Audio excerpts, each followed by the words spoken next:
bracing for what was coming. The stakes had just risen, and Jake knew the next few moments would determine everything.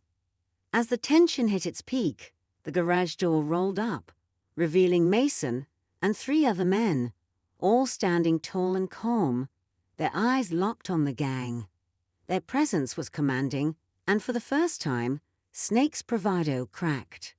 Jake stepped forward, the wrench still in his hand, but his stance relaxed. "This is your last chance," Jake said, his voice even. "Walk away, and we all forget this happened. Stay, and you'll wish you hadn't." Snake hesitated, his grip tightening on the crowbar. His men shuffled nervously, clearly less eager to fight now. Just as it seemed he might back down, Snake lunged, aiming for Jake. But Jake's reflexes were sharp, honed by years of training. He sidestepped, disarming Snake with a swift, calculated move that left the gang leader on the ground. The unexpected twist came when Mason spoke up, holding out a badge. "You didn't think we'd just let you walk into town, did you? State police have been after you for months." Turns out, Mason wasn't just Jake's old buddy. He was an undercover agent. As officers arrived to haul the gang away, Jake turned to Mason with a knowing smile. "You always did have a flair for timing." The shop settled back into silence, the only sound the faint hum of engines disappearing down the road. The town was safe again, and Jake could finally get back to what he loved, fixing cars and keeping his past where it belonged. With the gang taken away and the dust settling, Jake leaned against his workbench, letting out a breath he hadn't realized he was holding. The quiet of the shop returned, the kind he had grown to appreciate after leaving the chaos of his Marine days behind. Sam stepped out from his hiding spot, wide-eyed and clearly shaken. "Uncle Jake," he said, his voice barely a whisper. "I didn't know you could do all that." Jake chuckled softly and put a hand on his nephew's shoulder. "There's a lot you don't know, kid, and I'd like to keep it that way." As Mason and the other officers wrapped up, he gave Jake a nod. "You've still got it," Mason said. Jake smiled, but stayed quiet, his focus already back on the car he'd been working on earlier. Life in the small town went back to normal, but Jake's story became legend, a quiet mechanic with a past, always ready to protect what mattered most. The rumble of motorcycle engines echoed through the quiet streets of the small town, breaking the usual calm like a storm rolling in. A notorious biker gang had rolled into town, looking to stake their claim and stir up trouble.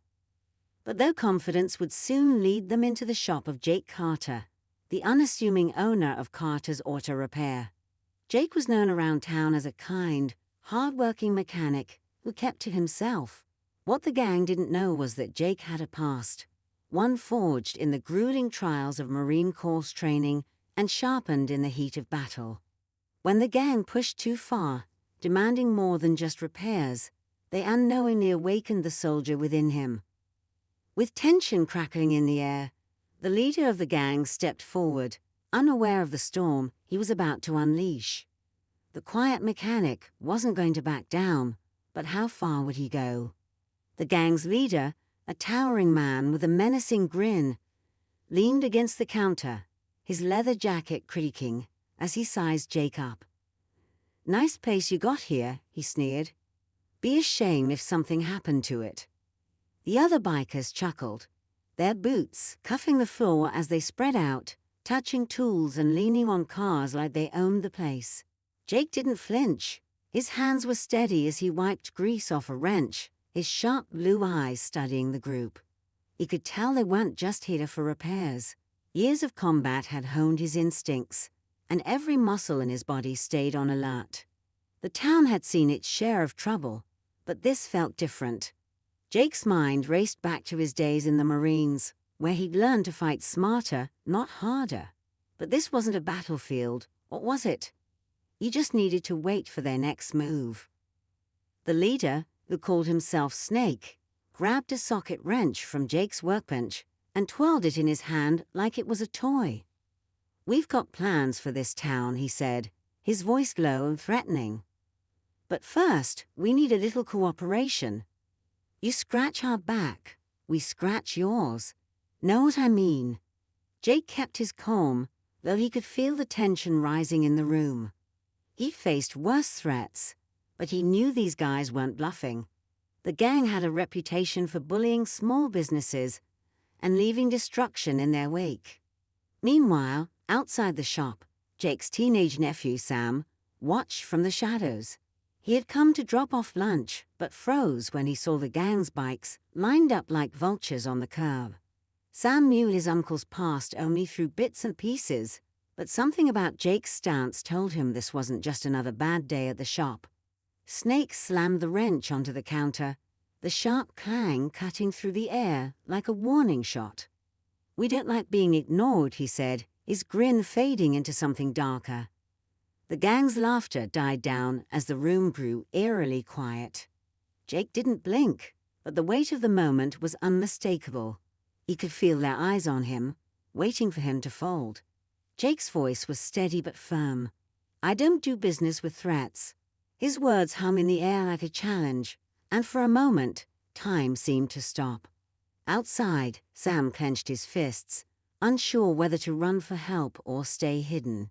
Inside, Snake leaned in closer, his voice a low growl. "You just made a big mistake, old man." Jake's grip tightened on the wrench in his hand.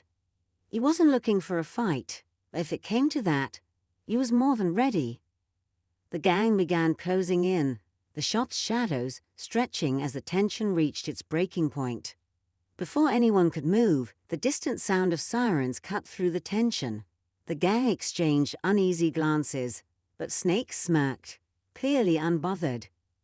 "Cops," he muttered, "won't matter. They never stick around long when we're in town." But Jake knew better. Those sirens weren't headed for the shop. They were a distraction. He had set up a signal earlier in the day, a contingency plan for moments like this. The sound meant someone was on their way, someone who understood what Snake and his crew didn't. Suddenly, the garage door rattled, and a voice boomed from outside. "Jake, you in there?" It was Sergeant Mason, Jake's old military buddy and a fellow Marine. Jake had called him weeks ago when rumors about the gang first surfaced. Mason had brought backup, former vets from the local Legion, men who knew how to handle a situation like this. Snake's smirk faltered as he sensed the shift in control, but instead of retreating, he grabbed a crowbar and shouted, "We're not done here." His men circled tighter, bracing for what was coming. The stakes had just risen, and Jake knew the next few moments would determine everything.